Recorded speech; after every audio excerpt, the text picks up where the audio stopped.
Most people see two paths in old age: a slow fade into irrelevance or a graceful decline. But I see a third, far more common path, a self-built prison of misery. I've identified 9 foundational bricks people use to build this prison, guaranteeing their final years are a living nightmare. If you're using even 3 of these bricks, you are on the wrong path. Pay close attention, because the 9th brick is the one holding the entire structure together. The silent construction. When I look at how many people age in our society, a profound sadness grips me. I see souls who have navigated the complexities of life, gathered wisdom, and fought battles, yet they end up in a state of quiet desperation. They are like beautiful ships, once capable of sailing any ocean, now left to rot in a stagnant harbor. Their bodies are present, but their spirits have already checked out. And the most heartbreaking part, this slow decay isn't a sentence handed down by fate. It's a prison they build for themselves, one bad choice at a time. The first brick in this prison is the heavy stone of bitterness. I've sat with countless older people whose spirits are crushed under the weight of past injuries. Their conversations are museums of ancient slights and 30-year-old betrayals. They endlessly replay who let them down, how life was unfair, what they should have gotten. This narrative of victimhood becomes their life's blood, the fuel for their daily existence. But holding on to bitterness is like carrying a backpack full of rocks to punish the person who gave them to you. It doesn't slow them down, it only breaks your own back. Each day you rehearse an old hurt, you sentence yourself to relive it. You give people from your past, people who have likely forgotten you, free rent in your head, allowing them to poison your present peace. Those who carry this weight speak with a sharp edge, find fault everywhere, and then wonder why they feel so profoundly alone. I've seen this poison hollow out more souls than any physical illness. The body gets old, but the spirit dies first, crushed by the refusal to let go. When you cling to old anger, you aren't punishing your enemy. You are chaining yourself to them. You are choosing the courtroom of the past over the potential peace of the present. The solution isn't to pretend the hurt didn't happen. It's to understand that dropping the rocks is an act of self-preservation. It's about you, for you. It's about declaring that your future happiness is more important than your past pain. It's choosing your freedom. The second brick is the slow motion suicide of self-imposed solitude. I watch people systematically unplug themselves from the world. They turn down invitations, ignore phone calls, and drop out of groups, telling themselves it's because they value their peace or don't want to be a bother. In reality, they are starving themselves of the one nutrient the human spirit cannot live without: connection. This retreat is a quiet process. Each no seems logical, each step back feels safer.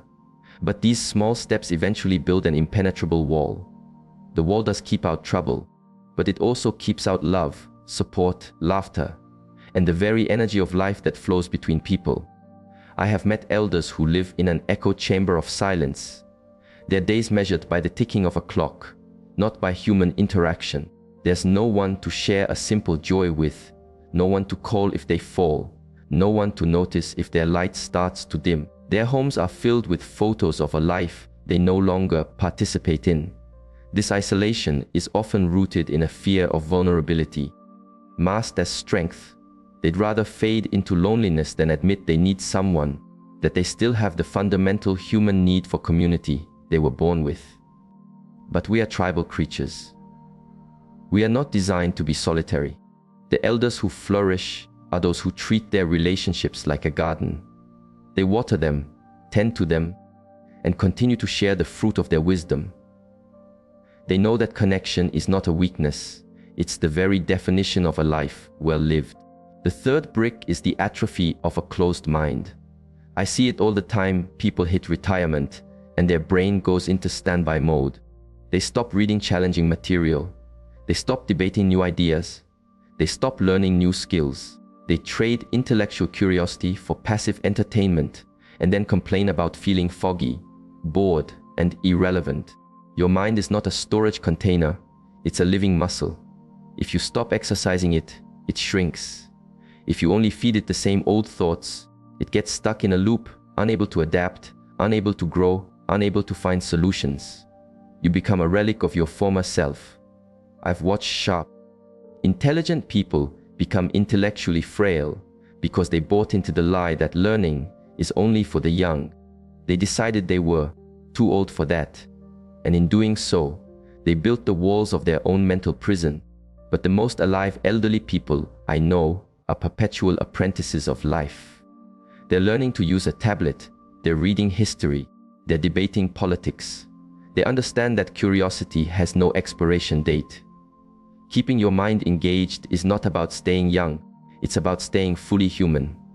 It's what keeps your wisdom sharp, your spirit bright, and your life full of potential, right up to the very end. The fourth brick is the premature surrender of the physical body. I see older people who have declared war on their own bodies. They treat aches, pains, and stiffness as an unavoidable life sentence. They stop moving because it's hard. They give up on strength because it's easier to be weak. And then they feel trapped in a body that fails them daily. Your body is not a disposable car. It's the only home you will ever have. It has carried you this far, healed you, and served you.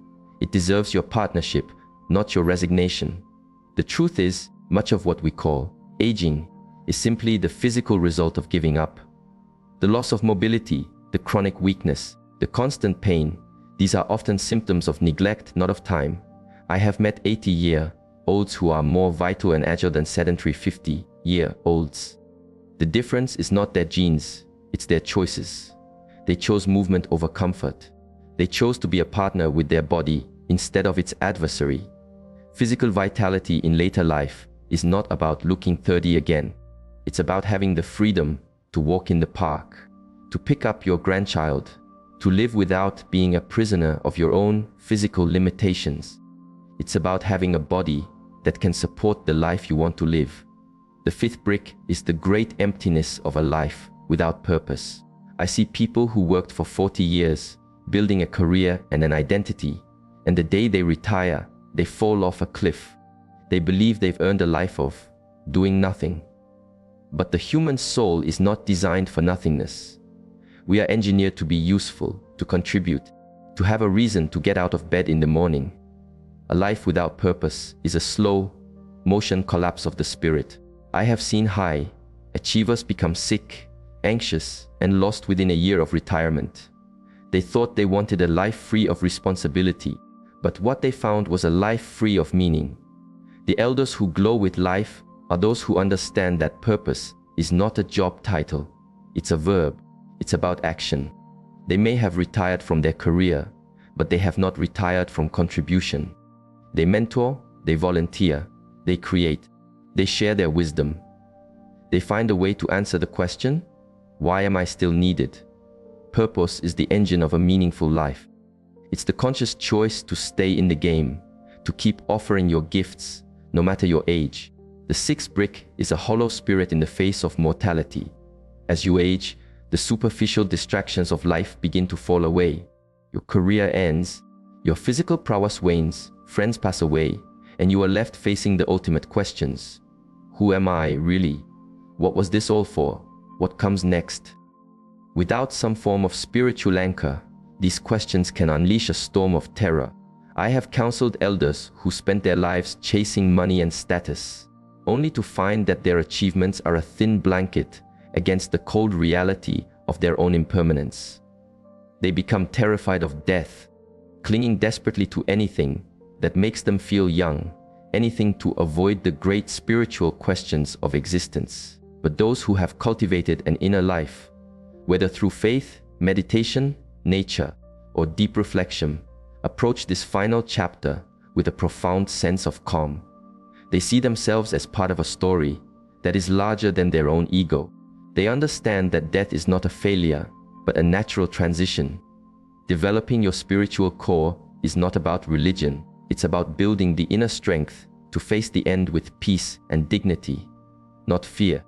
The seventh brick is the foundation, destroying mistake of financial neglect. I have seen people who earned six-figure salaries end their lives in poverty, trapped by dependence and a constant, grinding anxiety about money. Financial peace of mind in old age is not about being rich. It is about having the resources to live with dignity, to make your own choices, and to not be a financial burden on those you love. It's the freedom from having to choose between medicine and a decent meal. The tragedy is that financial preparedness is simple, but it's not easy. It requires the discipline to live within your means and the wisdom to prioritize future security over present desires. Skills our culture actively works against. People live for today, telling themselves that someday they'll get serious about saving. But someday always arrives, and for those who are unprepared, it is a brutal awakening. The stress of poverty in old age is a cancer that infects every part of your life. The elders who age with a sense of security almost universally did one thing right. They treated financial planning not as a chore, but as an essential act of self-respect. The eighth brick is treating death as a monster under the bed. Our entire culture is a conspiracy to pretend death isn't real. We see it as a failure, a defeat, something to be fought and denied at all costs. But by refusing to look at death, we give it all its power. The people I've been with who suffer the most at the end of their lives are not those in the most physical pain. They are those who are spiritually ambushed by a reality they refuse to prepare for. They face the end with panic and regret, trying to bargain for more time because they never made peace with the time they had. But the ninth and most destructive brick, the one that guarantees a miserable old age, is the war against aging itself. It is the belief that your past self is your best self. It is the desperate, losing battle to preserve a younger version of you, rather than evolving into the magnificent older person you have the potential to become. When you see your wrinkles not as a map of your life's journey, but as a sign of failure, when you mourn the loss of your spring blossoms while ignoring the majesty of your autumn colors, you miss the entire point of a long life. The elders who truly inspire are not the ones who look the youngest. They are the ones who have fully become themselves. They wear their years with dignity, not apology. They have converted their life's experience into wisdom, their scars into strength, and their entire existence into a testament of a life fully lived.